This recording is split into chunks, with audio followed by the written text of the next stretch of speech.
Hello guys, myself Rishi Jain. I hope all are doing very well.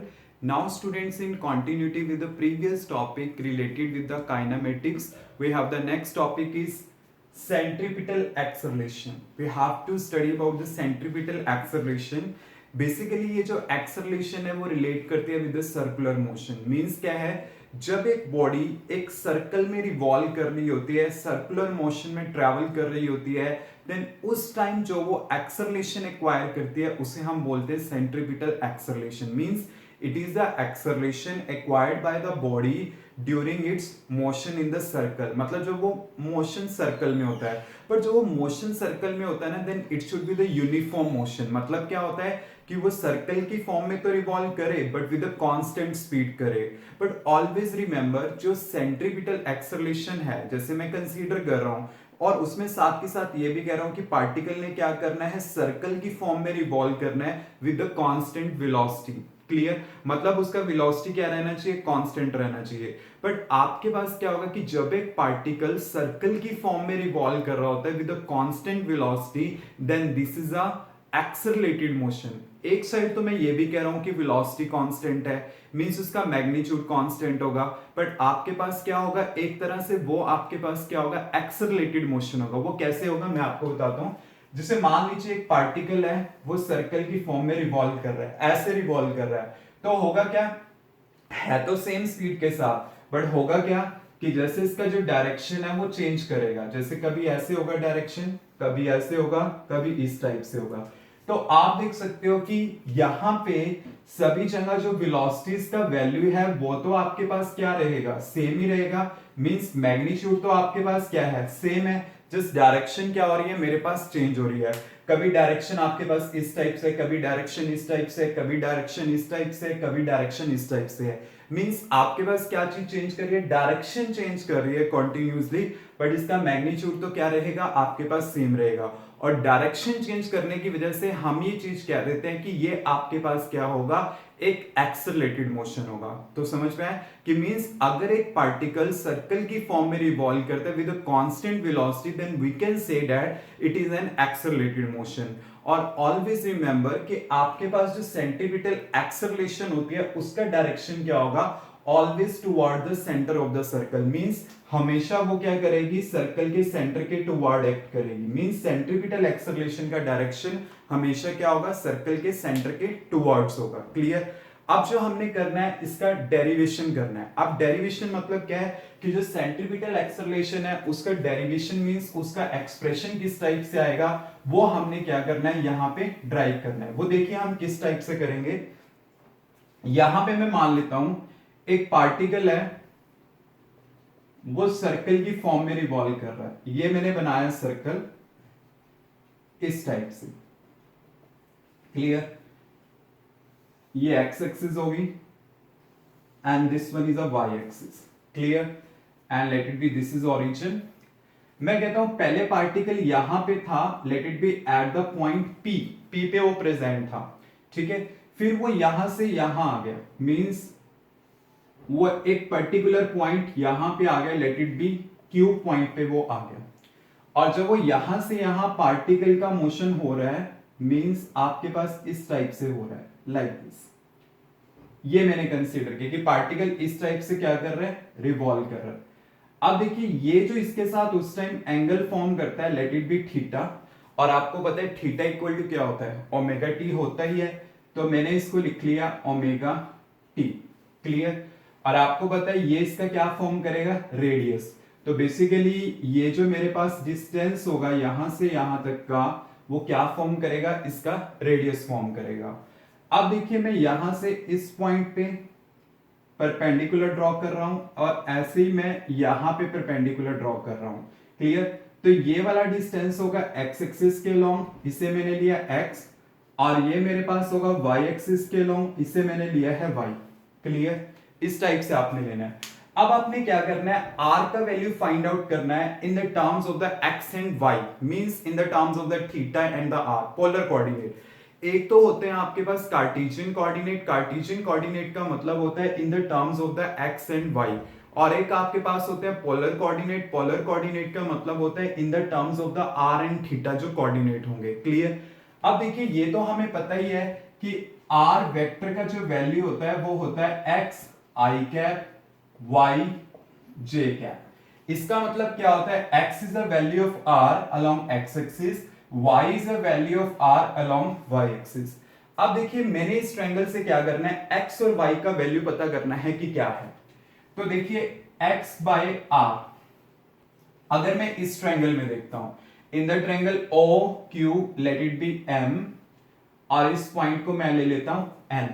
तो in this triangle O Q M, अगर मैं इस triangle में देखता हूं, मुझे पता क्या करना है, x in the terms of the r। तो ये परपेंडिकुलर है, ये बेस है और ये हाइपोटेन्यूज है। तो x अपॉन r आपके पास क्या होगा, cos थीटा।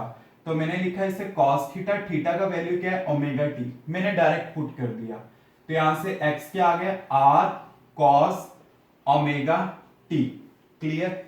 ऐसे मैं क्या करूंगा, अब मैंने पता करना है y बाय r का वैल्यू। मैं ट्रायंगल लेता हूं O N Q, in the triangle O N Q, इस ट्रायंगल में तो आपके पास क्या होगा, ये परपेंडिकुलर है, मैंने पता क्या करना है y। तो आपको पता है अगर ये थीटा है आपके पास, तो ये भी क्या होगा, थीटा ही होगा। या फिर अगर आपने ये वाला डिस्टेंस लेना, आप ये वाला ले लो, एक ही बात है। तो आपके पास y upon r, y upon r, इसका रेशो क्या होगा, क्योंकि देखिए ये आपके पास 90 है, ये थीटा है, तो ये बेस हो गया, ये परपेंडिकुलर हो गया, ये हाइपोटेन्यूज हो गया। दिस अपॉन दिस क्या होगा, मींस परपेंडिकुलर अपॉन हाइपोटेन्यूज क्या होगा, साइन। तो आपके पास क्या आ जाएगा, sine omega T, means y equal to क्या होगा, r साइन ओमेगा टी। अब ये जो मेरे पास x और y का वैल्यू आया है, वो मैं यहां सब्स्टिट्यूट कर देता हूं। r वेक्टर क्या आ जाएगा आपके पास, r cos omega T I cap plus r sign omega T J cap, ये आपके पास आ गया। ये तो आ गया डिस्प्लेसमेंट। मैंने क्या फाइंड आउट करना है, एक्सेलरेशन। तो एक्सेलरेशन के लिए आपको क्या चाहिए होता है, पहले velocity, because the rate of the change of the velocity is called as acceleration. तो पहले मैं वेलोसिटी फाइंड आउट कर लेता हूं। वेलोसिटी क्या होगा, dr बाय dt। तो यहां से क्या आएगा, r पहले आप कॉमन ले लो। तो अगर आप इसका फाइंड आउट कर रहे हो, तो cos का डिफरेंशिएशन क्या होता है विद रिस्पेक्ट टू टाइम, तो वो तो क्या होगा, minus sine omega t into omega. Clear. Cos का क्योंकि जो सी से स्टार्ट होता है उसका डेरिवेटिव क्या होता है, नेगेटिव। तो आपके पास क्या आ जाएगा, sine omega t into omega with negative sine i क्या, और यहां पे क्या होगा आपके पास, प्लस साइन का क्या होगा, कॉस ओमेगा टी, ये आपके पास क्या आ गया, कॉस ओमेगा टी, और ओमेगा टी का क्या होगा मेरे पास, ओमेगा, और यहां पे क्या आएगा, जे क्या, आपके पास ये चीज आ जाएगी। आपने क्या किया था, आर को पहले ही कॉमन ले लिया था। तो यहां पे वेलोसिटी क्या आ जाएगा मेरे पास, ओमेगा भी कॉमन आ रहा है, R omega minus sine omega T, ठीक है। यहां पे क्या आएगा, आई कैप, और यहां पे क्या आएगा, plus cos omega T J cap, ये आ जाएगा। क्लियर। अब आपने क्या करना है, यहां पे एक्सेलरेशन निकालनी है। एक्सेलरेशन के लिए क्या करोगे, dv बाई dt कर दो, मींस अगेन इसका क्या कर दोगे, डिफरेंशिएशन। तो r ओमेगा तो ऑलरेडी है ही है, ठीक है।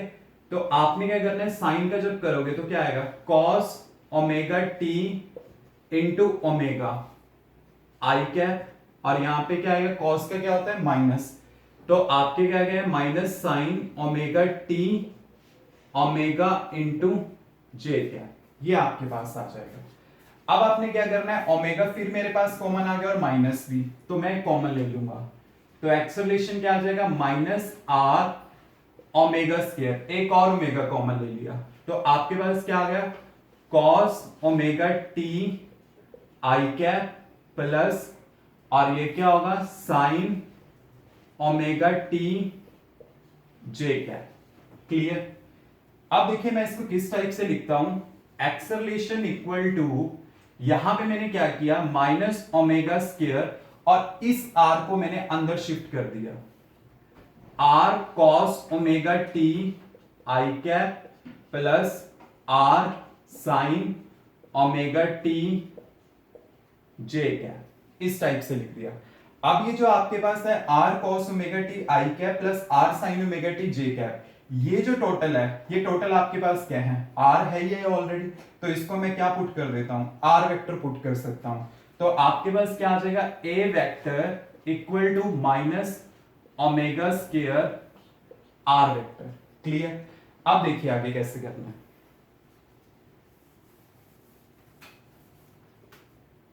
यहां पे मैंने क्या किया, आगे इसको मैग्नीट्यूड की फॉर्म में लिखा है, तो a क्या आ जाएगा, ओमेगा स्क्वायर r, ये मेरे पास आ गया। अब देखिए v इक्वल टू क्या होता है, r ओमेगा, तो ओमेगा का वैल्यू क्या है, v by R, a equal to v by R whole square r, तो ये मेरे पास आ गया। तो a इक्वल टू क्या आ गया, v square by R square into r से r कैंसल आउट, तो आपके पास क्या आ गया, v स्क्वायर बाय r। तो इसका मतलब यहां पे जो हमारे पास ओवरऑल इसका आंसर आता है वो आएगा a equal to v square by r, and this expression is very important for the centripetal acceleration। काफी बार एग्जाम में भी आया हुआ है, बट सारे के सारे मैथमेटिकल स्टेप हैं, आपने r फाइंड आउट करना है in the terms of the r cos theta and the r sin theta, then आपने उसका डिफरेंशिएशन करना है, फिर वेलोसिटी आ जाएगी। आफ्टर द वेलोसिटी आप क्या करोगे, उसका एक्सेलरेशन फाइंड आउट करोगे। जब आपके पास एक्सेलरेशन आ जाएगी, देन हमने उसका मैग्नीट्यूड फॉर्म लिया, तो आपके पास ये एक्सप्रेशन आ गया। क्लियर, एक तो ये एक्सप्रेशन हो गया। अब देखिए यहां तो सेंट्रीपिटल एक्सेलरेशन ही करनी थी, बट मैं एक और आपको यहां पे की पॉइंट बता देता हूं। जैसे आपको पता है F इक्वल टू क्या होता है, mass into acceleration, m acceleration is v square by r, so we will get mv square by r square। this is a formula for the centripetal force। अगर आपने न्यूमेरिकल किया हो in the first unit related to the centripetal force, तो आपके पास ये उसका expression होता था। तो ये डेरिवेशन बहुत ज्यादा इंपॉर्टेंट है एग्जामिनेशन पॉइंट ऑफ व्यू से, काफी बार आई भी है, 5 मार्क्स की कैटेगरी में आती है। और एक बुक में इसका एक और मेथड गिवन है, बट वो मेथड थोड़ा टिपिकल है। आई थिंक ये वाला मेथड इजी है और आप इसको इजी वे में कैलकुलेट कर भी सकते हो, और मेरे अकॉर्डिंगली आपको ये मेथड ओबे करना चाहिए, बिकॉज एक सिंपल मैथमेटिक्स इन्वॉल्व है, एक सिंपल डिफरेंशिएशन है जो आप यहाँ पे परफॉर्म कर सकते हो। Clear students, any doubt?